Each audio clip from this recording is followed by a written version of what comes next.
Hello friends, and welcome back to another fake bake video. My name is Maria and welcome to my channel. So today I want to share with you how I made an Italian Easter bread. But before I begin, let me take this minute to welcome all of my new subscribers. Thank you so much guys for believing in me and helping me to reach my 1,000 subscriber goal. Also, I would also like to thank all of my subscribers who've been following me for a bit now, and as well, thank you so much for your lovely comments. You guys keep inspiring me to continue with my channel. Thank you so much from the bottom of my heart. So with all of that being said, let's begin. So as you can see here, all I'm doing is just kneading my clay. I went ahead and grabbed a little bit of brown and white foam clay, and all I'm doing again is just kneading it because I want to get that dough color. So this is the best way to do that. And now that I have it kneaded well, then I'm just going to go ahead and just roll it out with my hands. Now if you do decide to make this, don't worry about if you're rolling it out and then it becomes thin in the center, or let's say perhaps in the ends. All you do is just roll it back in with your hands, and then that should just fix the problem. So I want to, once after actually I finish rolling out the length that I'm desiring, so all I'm going to do after that is just twist the clay and then shaping it into, it's going to look like almost like a rope, I guess, if that makes any sense. And then once I have my clay all twisted, then I'm just going to go ahead and start shaping into making it look like a wheel, I guess. So you'll see. And this is how easy, extremely easy actually, this was to make.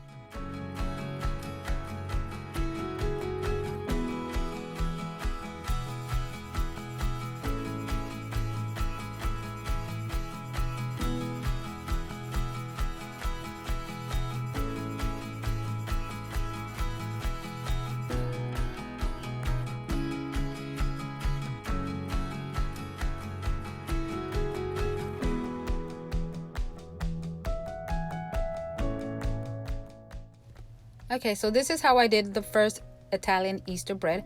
The second one, I'm going to do it, instead of doing one length of the clay, I'm going to use two.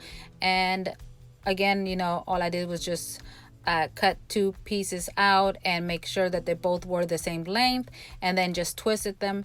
Now, if you choose to do this, you can do up to 3, 4, whatever, whatever you desire. I just wanted to do 2, and really I wanted to see if there were really any like difference, which I know they are, but a big difference in the design of the bread or what have you. But I really didn't see much of a difference in it, to be honest with you. Just a little, but not too much. This way I actually saw it more perfect, I guess, and the other was a little bit more imperfection. Like, I don't know if I would know how to explain this to you. It was like, to me, it looked like this was machine made, if that makes any sense, and the other looked more homemade looking. So I don't know if I'm making any sense. I hope you guys understand what I'm trying to say. But either way, I still liked it. If you want to do 3 or 4, like I said, that's totally up to you. But yeah, this was extremely easy. As you can see, I kind of do like how they came out, which you will see at the end. But this simple. So once I have both of them all rolled up, then what I'm going to do, I'm going to start to dry paint them.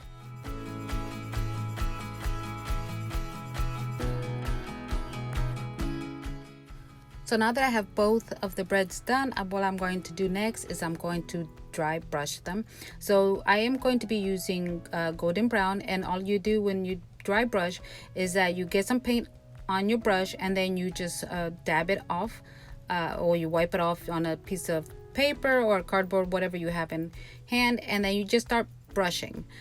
You want to do like small strokes. Don't go too fast, just go lightly on there, because you want it to look realistic. So you just taking your time doing this. I did once in the past where I was making one, I was in a hurry, and I actually wind up adding paint onto it, and it was just terrible. But anyway, but yeah, I mean, if it doesn't bother you, then go for it, but I'm trying to learn this technique as well, so yeah, all you do is just small strokes, and then you just brush your your whatever is that you're making. So because I want mine to look like it just got toasted on the outside and not in the creases of the bread, so all I'm doing is just doing the outside of it, and that will give it that more realistic look. So once I finish painting both of my breads, then I'm going to go in with some varnish because I want to give it that glossy look to it, and also that's as well as going to seal the color.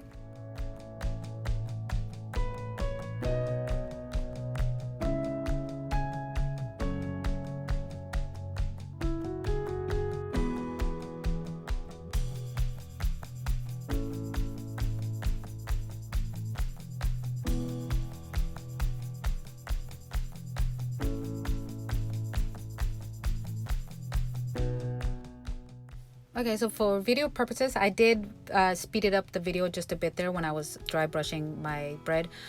So don't think I wasn't taking my time. So anyway, so now that the breads are done, I am going to go in with some Deco Art glossy, high glossy varnish, and all I'm going to do is just paint the entire bread, giving it that glossy look again, because this is going to give it that more realistic look. So I'm going to do this to both of my breads, and then all I need to do is start decorating them. So I did realize something that I did off camera, and I don't know why, I'm so sorry.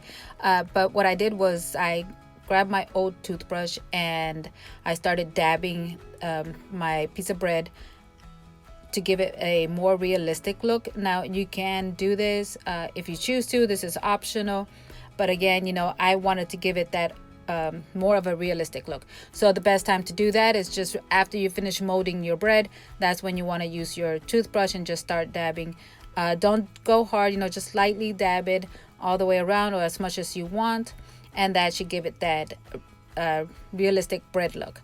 Now, I only did that to one. I did not did it to the other. So if you ever had these Italian breads, I'm sure you noticed that where they just have an egg, if not perhaps three, depending on the size of the bread.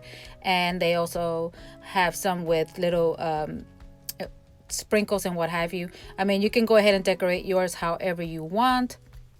You know, I was planning to add some icing, but then I just also preferred to keep it simple.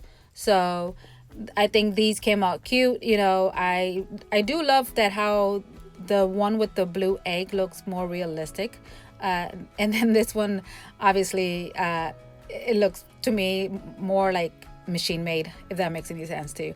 But anyway, but still, you know, I really had so much fun making these. They were so simple. Also, guys, as you can see, these are the beads that I use for this piece right here, and of course I got it off of Play Code.